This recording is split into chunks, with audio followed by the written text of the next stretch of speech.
बिस्मिल्लाहिर्रहमानिर्रहीम। अस्सलाम वालेकुम स्टूडेंट्स, इसमें हमने देखना है कि इक्वल मैटर्स क्या होते हैं। ठीक है, उसके बाद जो है वो डिफरेंट उसकी एग्जांपल्स वगैरह के बारे में डिस्कस करेंगे।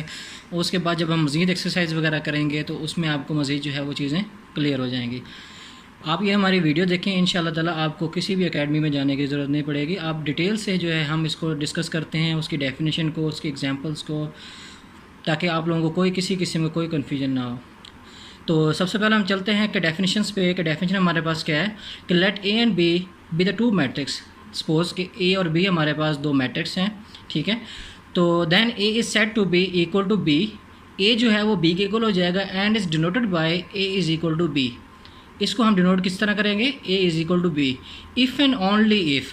ठीक है, ये कंडीशन जो है हमारे पास सेटिस्फाई करनी चाहिए। अगर ये कंडीशन सेटिस्फाई नहीं करती, इन दोनों कंडीशंस में से, ये आपके पास दो कंडीशंस हैं, इन दोनों कंडीशन में से अगर एक भी कंडीशन फुलफ़िल नहीं करती तो आपका क्वेश्चन जो है वो गलत हो जाएगा।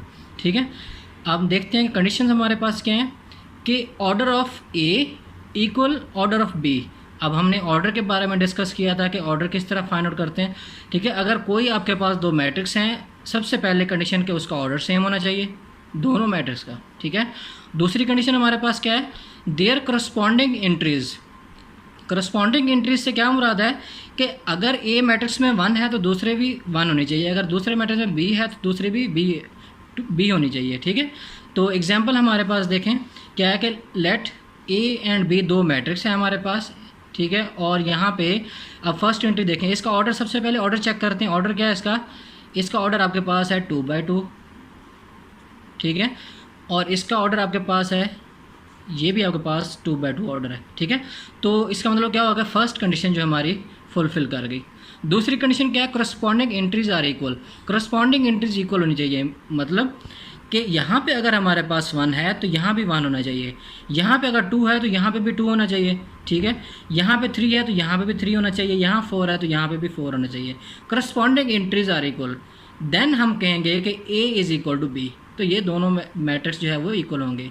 अब एक मैट्रिक्स अगर आपके पास, सपोज एक मैट्रिक्स मैं लेता हूँ कि ये मैट्रिक्स है आपके पास 1 2 3 4, ये एक मैट्रिक्स।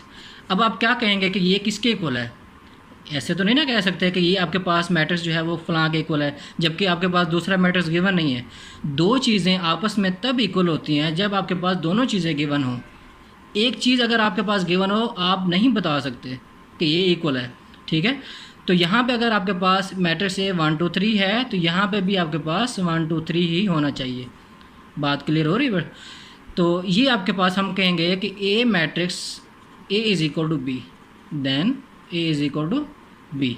ठीक है, तो ये आप इसके एग्जांपल आप दे सकते हैं। नेक्स्ट आपके पास है कि एग्जांपल, ये बुक वाली एग्जांपल अगर मैं डिस्कस करूं तो लेट्स सपोज ए मैट्रिक्स आपके पास है 1 3 -4 2। ये आपके पास मैट्रिक्स ए है और मैट्रिक्स बी आपके पास 1 2 + 1 -4 4 -2। अब ये 2 + 1 4 -2, अब ये हमारे पास एक ही एंट्री है। अब हम इसको अगर हम लिखें तो ये आपके पास है, इसको हम लिखेंगे कि b इज़ इक्वल टू 1। अब ये 2 + 1 ये एक ही एंट्री है, क्योंकि हम इसको ऐड करके जो है वो एक एंट्री बनाएंगे। तो 2 + 1 कितना होता है? 3 -4, और ये आपके पास है 4 -2, तो 4 -2 कितना होता है? 2। तो ये मैट्रिक्स आपके पास बनेगा।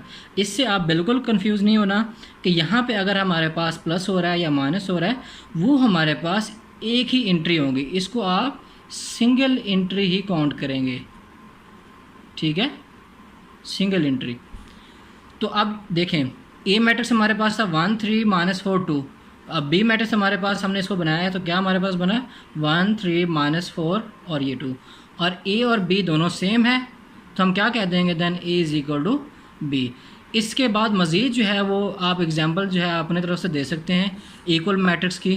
जब हम मज़ीद जो है वो एक्सरसाइज करेंगे, क्वेश्चन आपको एक एक क्वेश्चन जो है वो आपको समझाया जाएगा, तो मज़ीद आपको डिटेल के साथ क्लियर हो जाएगा। तो ये हमारे पास डेफिनेशंस थी। ठीक है, तो क्या होगा कि इक्वल मैट्रिक्स हमारे पास कि let A and B be the two matrix, then A is said to be equal to B and denoted by A is equal to B. तो यहाँ हमारे पास इस कंडीशन, इस एक डेफिनेशन की जो हमारे पास मेन इंपॉर्टेंट चीज़ है वो हमारे पास क्या होगा कि order of A is equal to the order of B.